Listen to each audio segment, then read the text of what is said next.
What's goody? It's your boy and I'm back with another banging video, and today we back with a bird video. What's goody, bird gang? We back. Y'all know what time it is, bro. I told y'all I'm about to kill it with these bird videos, bro. We're about to be dropping on y'all like daily, like multiple videos. I don't know multiple bird videos, but we're gonna be dropping multiple videos today. But with that being said, bro, if you're new to the content, just go ahead and like and subscribe. If you ain't seen the title yet, the best Larry Bird underdog stories ever told. Y'all know what time it is, bro. We gotta show a little bit of love and appreciation to Larry Bird. If y'all appreciate this video, do me a favor. Spam up that like button. Subscribe to the channel. I'm trying to do great things, and I can only do it with you. You feel me? Join the fam, bruh. It's all free. You just helping me to grow, man. I'm telling you, bruh. We're going to do great things, and I can't do it without you, bruh. It's a family thing. Every subscriber counts. You feel me? But also, like the video. By liking the video, the way the YouTube algorithm works, YouTube will show the video to more people. So when you like it, more people going to see the video. I'm growing. We showing love and support to Larry. Everybody wins. But with that being said, I'm not even going to hold y'all. We just going to go ahead and jump into it. Let's get it. What if I told you that once upon a time, there was a rivalry in the 80s even bigger than Celtics versus Lakers and even more intense than Celtics versus Pistons? I bet you wouldn't believe me. No but way. For 3 years in a row, the Eastern Conference Finals was a dogfight between the Boston Celtics and the Philadelphia 76ers. Long before Celtics Lakers, 76ers? it was Celtics Sixers. One of the most intense rivalries ever, as you see. Whoa. Maroney and Larry Bird go at it in this game. Larry asked if he's going to be thrown out. Okay. He decided he's going to get his licks in before he left. I think in terms of two clubs in professional sports and professional team sports, really wanting one another and going after one another's throats, this is definitely the ultimate.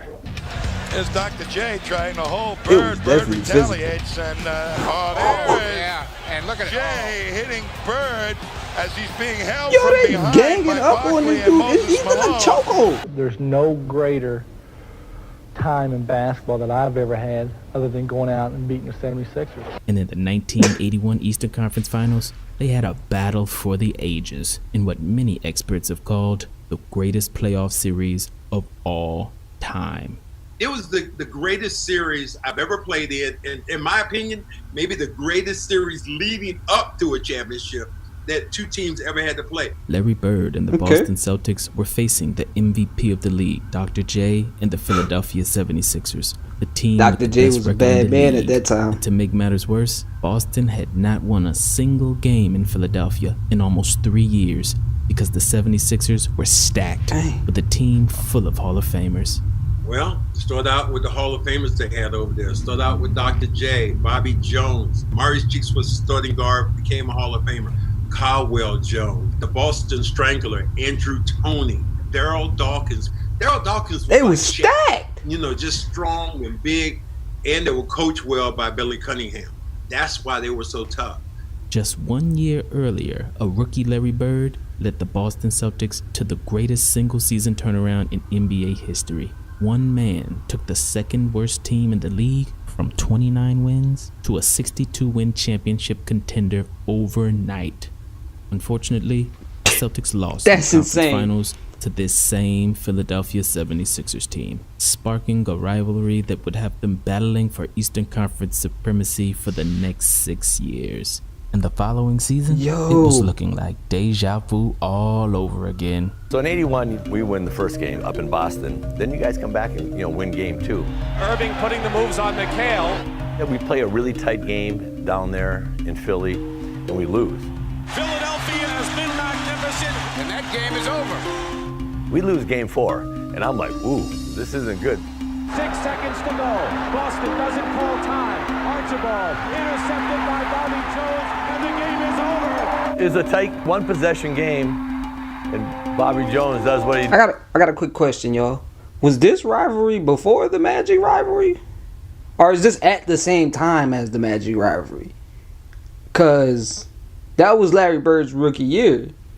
And I'm knowing Larry Bird and Magic Johnson's rookie year was around the same time. So is this rivalry, was Bird having both of those rivalries at the same time?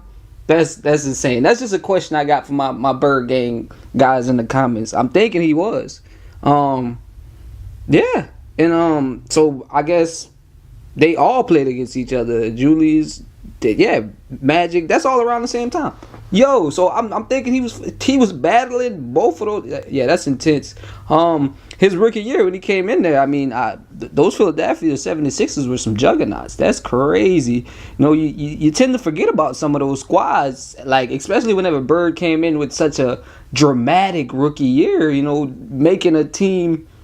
They said they was like what, the second worst team in the league, and they were like a top tier team when he came in.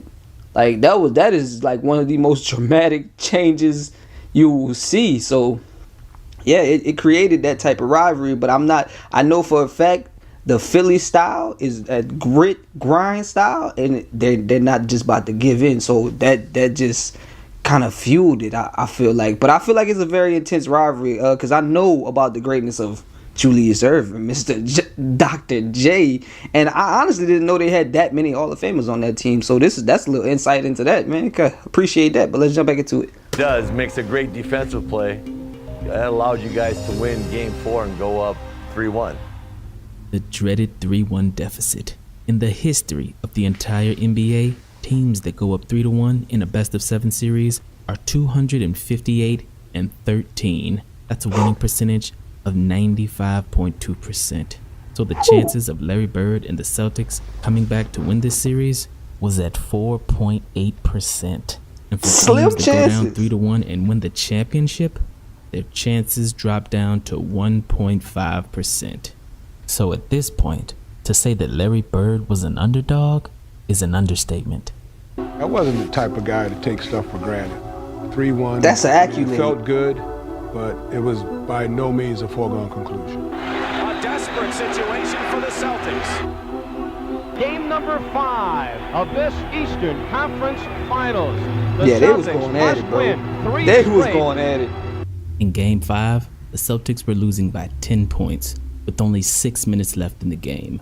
And with the season on the line, Larry Bird took matters into his own hands. Larry going to work offensively. One-handed baseline. Can't do nothing about that. Play by Larry Bird, who does every aspect. And McHale, they're going with their starters, is Larry Bird on a turnaround. Hits the jump shot. Andrew Toney's shot, no good. Bird the rebound. He's taking matters. He's snatching rebounds too. McHale though with the offensive rebound. He misses. Bird. He's Offensively, pointed out. put backs. Jones in there. Going to the hoop. Bird. He cannot be denied. Larry Bird He hooping now. brings the Celtics to win the 1 point. This clutch bucket was the last field goal of the game. Some defensive stops and a couple free throws later, the Celtics won Game 5 by only 2 points. All right, here it is. 1 second. Boston up by 2. Trying to go Philly for Game 6. Intercepted. It's over. The Boston Celtics. Bird went crazy. 6 points with Bird 1:28 went to go. crazy. But Bird came back in the final crucial moments and did it when he had to do it. And going in Boston, losing the next game, you know, you had one to play with, but, you know, coming into Philly, it's like, man, you have to feel good coming home. Coming down to your place, I remember this is it. I mean, you know, Game 6, we're going back to Philly. Oh, it doesn't take long to get caught in this rivalry. For Philly, you always want to take it at home. You know, you go out there and you compete, and you know, you got to play so well to win. You know, it just demands a lot out of you. And when the series is over, I think both teams can look back and say, hey, we gave it our best shot. They know that they haven't won Right, in just 10 give it to y'all. tries here at the Spectrum in Philadelphia, and that's why they want to go back to Boston, winning this afternoon. We got into a dogfight. Back and forth. Back and forth, exactly. Back and forth. The Celtics trying to break a jinx. Oh here at my the Spectrum goodness, in the Philadelphia. Philly They quality need is to do it crazy. to force Game 7. By the second half of Game 6, the Celtics were losing by as much as 17 points. But more Larry Bird heroics 17 turned this points? game into one of the greatest playoff games in NBA history. Because Boston stormed back and were willing to fight anyone that stepped in their way. From Even seven, if they you were stormed just back a from fan in 17 the points. crowd. Harris with a turnaround in the lane. No good. They didn't call nothing. It's crazy physical out there. Maxwell and Dawkins going at it, and now Maxwell goes into a crowd. Whoa, whoa, whoa! Maxwell goes after a fan. He gotta go, coach. Fans here, and Bill Fish is over there. Someone said something. They attacking fans. I got knocked into the crowd, and when I got knocked into the crowd. Some guy like was saying something to me like, "Get back in the damn game." So I jumped over the photographer, and then it registered in my mind what he had said. As soon as he said that, I re-jumped back over and went into the stands with a flying forearm. At that time, it galvanized all our players together. It could have been all these people against us, and we were going to go down together. And at that particular point, the great Dave Zinkoff, who was the public address announcer for Philadelphia, comes on. We're down by 17 and says to the crowd, "Tickets go on sale for the championship game right after this." Oh my God! Everybody looked at each other and went, "Are you kidding me? This guy already said that." And then it was on like popcorn. Then whoa, we were down turned 17, everybody up almost before half. By the time we had our foot square in their behind after they were doing the celebration, we were down by only 5 points. That's a crazy comeback. Bro, everybody just falls. Maxwell, ML Carr, and Archibald. Looping shot by Larry Bird. 23 points for Larry Bird, and the Celtics lead 84-83. As Larry Bird leads the comeback with 25 points, 16 rebounds, and 4 assists, he once again hits the last clutch bucket of the game. Oh my goodness. Out to Tiny with 8 seconds on the shot clock. Bobby Jones is on a defensive switch. Hollins on Bird. Larry Bird shot. The shooter's touch. The shooter's touch. Put the Celtics up by 3 points. One defensive stop and a pair of free throws later helps Boston finally win a game in Philadelphia. That's clutch. Something they hadn't done that's in clutch. nearly 3 years. Dawkins and Caldwell Jones, and that'll do it. The game is over. Boston has won. Only 3 teams have come back from a 3-1 deficit to force a 7th and win a 7th game. And the first time in 12 games, the Boston At that point, only 3 teams had ever did that. 76ers. And after that game, Kevin McHale called what happened next his most favorite moment of his entire career. Kevin McHale, what is your favorite NBA moment? Ooh. I would say 81, Game 6. We were in Philly, and we were down 3-1, and we won Game 5 in Boston to go 3-2. And we beat them on a last-second play where Tony's driving in, and we get a block, got my hand on the ball, and we win the game.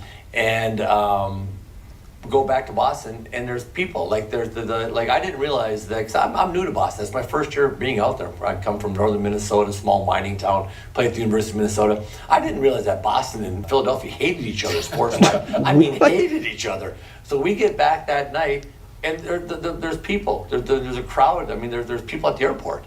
And this is game. We haven't won anything. We still have Game 7 to go. And they were the whole city was like electric. And then Game 7 in the arena, when I walked in, I got chills because the people were all standing up cheering. 18 minutes before the game, we went out to warm up. There wasn't an empty seat. Yo, those and they Boston fans are insane. And cheered and yelled and screamed. No dancing girls, no nothing. And Oregon going, and it was the most unbelievable environment you've ever seen. The building shook. I was at that game. I was at all those games. And Yo. Game 7, to this day, is the best basketball game I've ever been to. That was the only game I've been to, I've written about this, where the refs were just like, guys, you settle this. What? Guys are on the floor That's every insane. play. There's 3 guys getting knocked down. It was like a rugby match. And I've just never seen a game like that. I don't think that game would happen again. There would have been about 20 flagrant fouls. That's old school basketball. The Philadelphia 76ers, they have to be wondering. Yo, they played a very, very intense game. This was one of the coldest games ever, bro. Told me before the game, Kevin, it's not so much saying you got to win 3 games, but to tell your team they have to beat us one more time. That was the championship game. Whoever won that series between Philly and Boston, and Philly being up 3-1, and you getting them back to Boston for Game 7, whoever won that particular night, we knew that either one of those teams, Philly or Boston, could beat Houston. So that was the championship game that particular night. That kind of chose who the champion was going to be right there. I get it. That's what Boston has done to Philadelphia. Dominate the offensive board. Parrish doing the Dawkins. That boy Bird everywhere. Another offensive rebound. Big body Bird. Tiny to Ford. Larry Bird, three-point play. If anything could ignite a crowd and ignite a team, a three-point play by their best player, it's the safest way to do it. He's the reason. And just like the previous 4 games, Game 7 went down to the wire. And with a tie game with 1 minute left on the clock, Larry Bird does what Larry Bird did the entire series in the clutch. Irving setting up for something. Fakes. Low into Dawkins. Double team. Dawkins goes in. Misses. Here comes He was there on the D. Bird's coming to the left. Stop and pop off the glass. It's gone. Austin leads. Stop and pop off the fast break. 1 second. He didn't even look to pass it. And the pass hits the top of the backboard. And it's over. They came from 3 or 1 down. The clutches, bro. The clutches, bro. Come on now. There's no question. This game-winning jump shot helped Larry Bird versus a team Off the with backboard. 3 Bank Hall shot. of Famers on their roster pull off the greatest 3-1 comeback of all time, because the 1981 Eastern Conference Finals remains the only series in NBA history in which 5 games were decided by 2 points or less. The Celtics won Game 5 by 2 points, Game 6 by 2 points, and Game 7 by 1 point. Each game literally went down to the last second. Tooth and now nail. that is the definition of clutch. Because we did win a lot of 1-2 point games. It just seemed like every time you look up the clock, we had a 1 point lead and there's 1 second on the clock and they had the ball. It was them type of games where all the emotion, all the adrenaline, and everybody was just flowing and everything was just going to perfection at the end of the game. That was probably the best games I ever played in my life. It was a 7-game series and every one of them was just full of excitement. Only 4 teams in the history of the NBA have ever come back from down 3-1 in a series and went on to win the championship. Bill Russell's Boston Celtics in 1968. That is an Hakeem insane Olajuwon's Houston feat. Rockets in 1995. LeBron James's Cleveland Cavaliers in 2016. They did it to the and Warriors. Larry Bird's Boston Celtics in 1981. Yes, That is Larry crazy. Bird, in only his 2nd NBA season, won his first championship that year. So if anybody ever tries to convince you that a great player couldn't win a title in his first 5 years because he was too young or didn't have enough help, His 2nd tell season. him that Larry Bird took the 2nd worst team in the league to an NBA title in only 2 years. No His excuses. 2nd season. Yo, this story was amazing. I actually really appreciated this one. I got a little bit to speak on this one. First of all, that just made me think. I didn't even get the underdog part about it. I didn't even know it was gonna be kind of posing Bird as the underdog.